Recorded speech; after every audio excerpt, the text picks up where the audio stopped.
Welcome back again, everyone. This is It's Your Call, and our topic this hour is asking the question, is Catholicism in decline?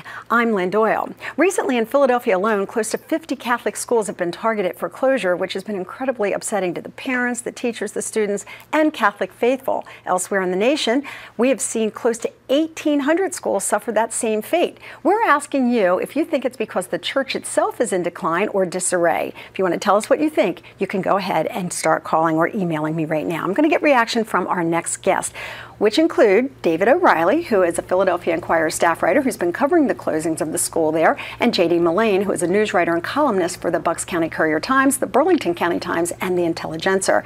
Also joining us is an old friend of the show, who is a devout Catholic, Edward Trzanski. Gentlemen, thank you so much for being with us. Nice to be here. David, I want to start with you because your series of articles on the closings in Philadelphia really kind of hit the mark, where people are just so emotionally invested in these schools. What can you tell us about why the decisions were made and the impact that it's had?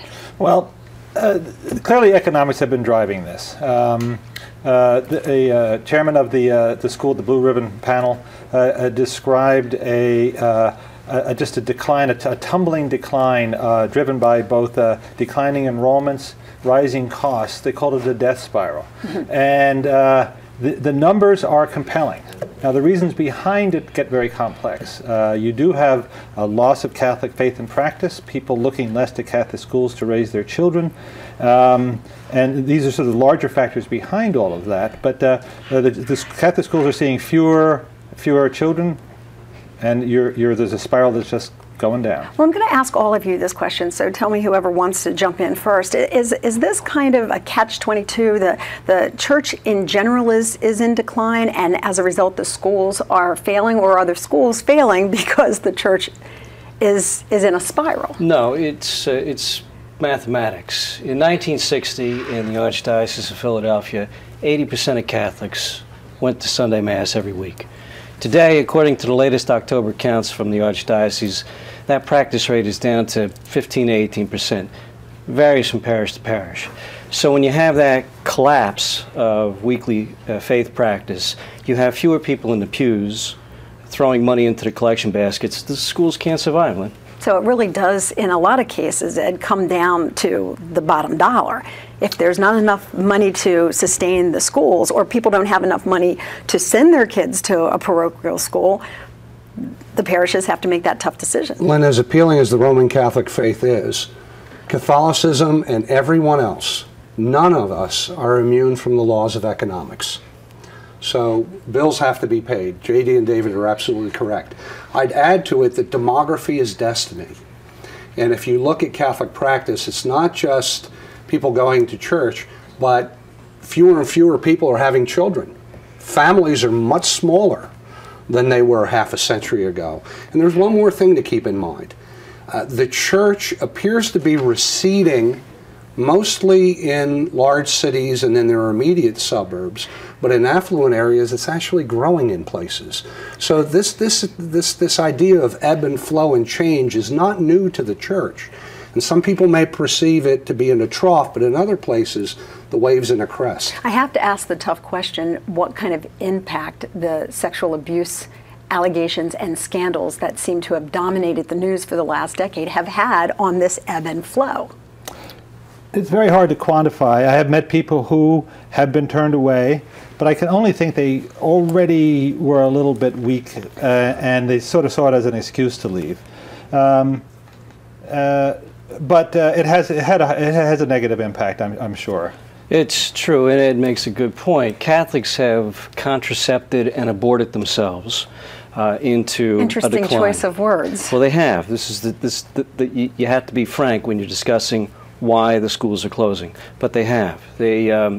Most American Catholics have embraced the American popular culture, and because of that, it's the wrong culture. It does not jibe with the Catholic culture. And I think Archbishop Chaput is going to address this at some point in his term as Archbishop. Catholics probably should feel, if they're living the Word, the Scripture, they should feel somewhat alien in the American culture. The culture is much more secular, and in many ways it's aligned against religion. It tends to be very hostile towards religion. And keep something in mind, this isn't just happening in the United States. Pope Benedict took the name Benedict because Benedict's the patron saint of Europe. The previous Benedict was Pope during the First World War. He said to Europeans, "You're killing yourselves out of existence." This Benedict said to Europe, "You are contracepting and aborting yourselves out of existence." Exactly what JD said, but that's very harsh to the ear of people who say, "I don't want you in my private choices around sexuality and reproduction." A point that I'd like to make is that the premise of this particular program is Catholicism in decline.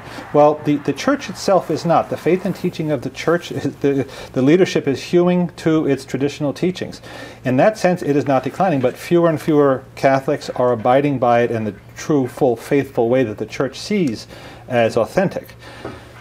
So, but I'd like to make the point that the leadership of the Church is holding the line very firmly. When I posted this question on Facebook, we got an enormous response, as I know your columns have gotten, JD, because I read the Courier-Times every morning faithfully, along with the Philadelphia Inquirer. But what a majority of people said to us is that it's not so much that their faith has wavered, but their faith in the leadership or the decisions that have been made. They still believe in the tenets of Catholicism and practice it in whatever way, shape, or form they choose, but they just don't like the direction that perhaps the Church has gone. Lynn, they may feel that way, but the numbers show a different picture. Only 2%, for example, of United States Catholics in the United States receive the rite of reconciliation, go to confession. That's even the people in the pews. So I think what has happened, this collapse, this decline has occurred mostly post-Vatican II. And I know it's somewhat cliche to blame everything on Vatican II, but you know, in 1965, the Church tried to make peace with the popular culture, with Western popular culture. And it embraced the wrong culture at the wrong time. And so what we have now, a lot of Catholics may feel they believe in the tenets of the faith, but they actually don't practice them. They have something, instead of Christian truth, they have personal truth. Well, I'm a good person, I don't have to go to Mass. I'm a good person, I don't have to tell a priest my sins. So 2,000 years of Christian truth is displaced by personal truth because I'm a good person. All right, on that note, I'm going to go back to the telephone lines. We've invited you to tell us what you think about Catholicism. And as I pointed out, you do not have to be Catholic. You may have an opinion based on maybe the news stories that you've been following. You've been seeing that the school closings have occurred all over the country. If you want to tell us what you think, go ahead and email me at lynn@lynndoyle.net. We're joined right now on the telephone by Dr. Robert McCarty, who is the Executive Director for the National Federation for Catholic Youth Ministry. Dr. McCarty, thank you so much for being with us. Oh, you're very welcome, Lynn. Thank you. I was surprised in doing the research for this show, including reading David's article about the number of young people who are no longer embracing the Catholic Church or the Catholic religion. Does that alarm you, or do you find that that's true? Well, it's interesting. It's like a two-edged issue here. It's one of the things I find in our young people, Catholic young people, and across the board, is a spiritual hunger. I think there's this incredible spiritual hunger in young people today, and I think there's a hunger for mystery and a hunger for transcendence. I really think that they're looking for something more. They're looking for something greater. I think the disconnect becomes, am I experiencing that in church? And I don't think it's quite as simple as the split that some people say, where people are more spiritual than religious.